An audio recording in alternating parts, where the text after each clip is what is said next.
हर हर महादेव दोस्तों, आज है 15 सितंबर और केदारनाथ धाम यात्रा के दौरान बहुत ही दो मुख्य बड़े बदलाव किए गए हैं। क्या बदलाव किए गए हैं केदारनाथ धाम में? आने वाले जितने भी श्रद्धालु हैं उन सबको यह जानना जरूरी है कि केदारनाथ धाम में आने वाले दिनों में यात्रा किस प्रकार से चलने वाली है।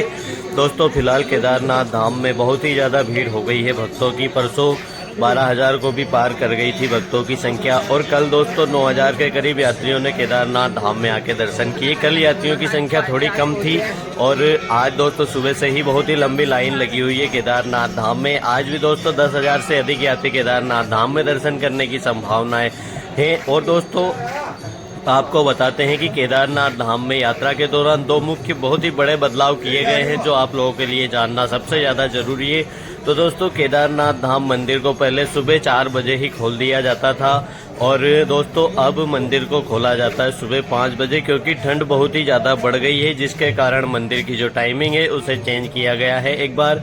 और अब दोस्तों जब तक यात्रा चलेगी तब तक इसी प्रकार से समय रहेगा दोस्तों, क्योंकि ठंड दिन प्रतिदिन बढ़ती जा रही है और मौसम दोस्तों फिलहाल साफ है केदारनाथ धाम में, मगर ठंड बहुत ही ज्यादा बढ़ गई है। मंदिर के पीछे वाली पहाड़ी पर लगातार स्नोफॉल हो रही है, जिसके कारण केदारनाथ धाम में बहुत ही ज्यादा ठंड बढ़ गई है। और दोस्तों जैसा मैंने अपनी पिछली वीडियो में आपको बताया था कि 15 सितंबर के बाद में केदारनाथ धाम में बहुत ही ज्यादा भारी भीड़ आने की संभावना है।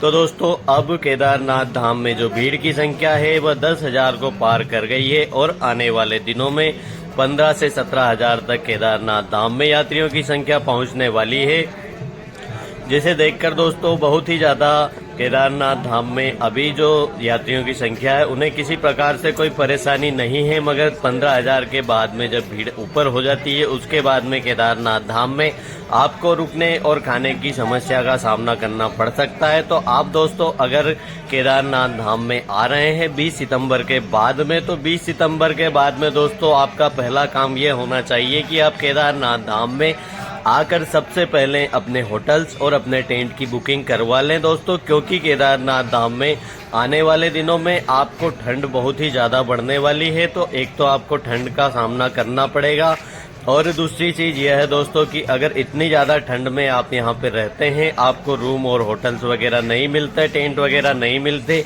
तो आपको बहुत ही ज्यादा परेशानी फेस करनी पड़ती है दोस्तों। जब मई और जून में यात्रा शुरू हुई थी उस समय पर यात्रियों की संख्या 20,000 के आंकड़े तक पहुंच गई थी और उस समय पर यहाँ पर आने वाले यात्रियों को टेंट और होटल नहीं मिल रहे थे, जिसके कारण कई यात्रियों को यहाँ पे बर्फ में ही रुकना पड़ा था। रात में बहुत ही ज्यादा परेशान होना पड़ा था यात्रियों को। तो आपको इस प्रकार से यहाँ पे परेशान न होना पड़े, इसलिए दोस्तों सबसे पहले आप अपनी होटल्स और टेंट की बुकिंग करवा लीजिए, उसके बाद में आप दर्शन करें। दोस्तों बात करते हैं दूसरे अपडेट की। तो दूसरा अपडेट ये है दोस्तों कि केदारनाथ धाम में जो आने वाले दिनों में जो स्नोफॉल है दोस्तों, मंदिर के आसपास बहुत ही ज्यादा मात्रा में स्नोफॉल होने वाली है। तो यात्रियों को, बहुत सारे यात्रियों को यह सवाल था हमारे मित्रों का जो वीडियो देखते हैं लगातार उन्हें कि केदारनाथ धाम में क्या स्नोफॉल स्टार्ट हो गई है, केदारनाथ धाम में बर्फबारी कब होगी। तो दोस्तों बस 10 से 12 दिनों के बाद में केदारनाथ मंदिर के आसपास भी आपको बहुत ही ज्यादा मात्रा में स्नोफॉल देखने को मिलेगी। जिस प्रकार से अभी ठंड बढ़ी है उस प्रकार से आने वाले दिनों में बहुत ही जल्द केदारनाथ मंदिर के आसपास स्नोफॉल आपको देखने को मिलेगी। तो दोस्तों आप ज्यादा खुश मत होइए, केदारनाथ धाम में स्नोफॉल होना कोई ज्यादा अच्छी बात नहीं होती। आपको अगर बर्फ ही देखनी है तो आप कहीं पे भी जाकर देख सकते हैं, पर यहाँ पे जो बर्फबारी होती है वो यात्रियों को परेशान करने के लिए होती है, न कि यात्रियों को आनंदित करने के लिए। तो आप इस भूल में न रहें कि केदारनाथ धाम में मंदिर में महादेव के दर्शन करने जाएंगे तो स्नोफॉल का भी आनंद लेंगे। दोस्तों यहाँ पे स्नोफॉल को आनंद देने वाली नहीं होती, क्योंकि यहाँ पर यात्री बहुत ही कठिन चढ़ाई चढ़ने के बाद में केदारनाथ धाम तक पहुँचते हैं और यहाँ पे पहुँचने के बाद में आपको स्नोफॉल कहीं न कहीं आपके लिए परेशानी ही खड़ी करेगी।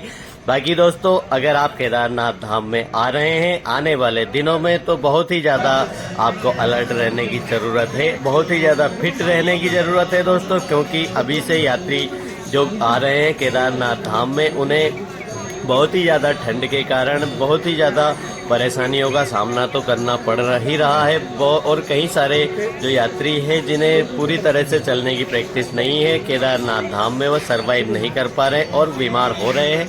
तो दोस्तों केदारनाथ धाम में आने से पहले कुछ किलोमीटर जरूर चलिए। और दोस्तों आपके मन में कोई सवाल है तो आप हमें जरूर कमेंट करिए। कमेंट में आप हर हर महादेव जय जरूर लिखिए। दोस्तों मिलते हैं कल एक नई वीडियो के साथ में, जब तक के लिए जय भोले भंडारी।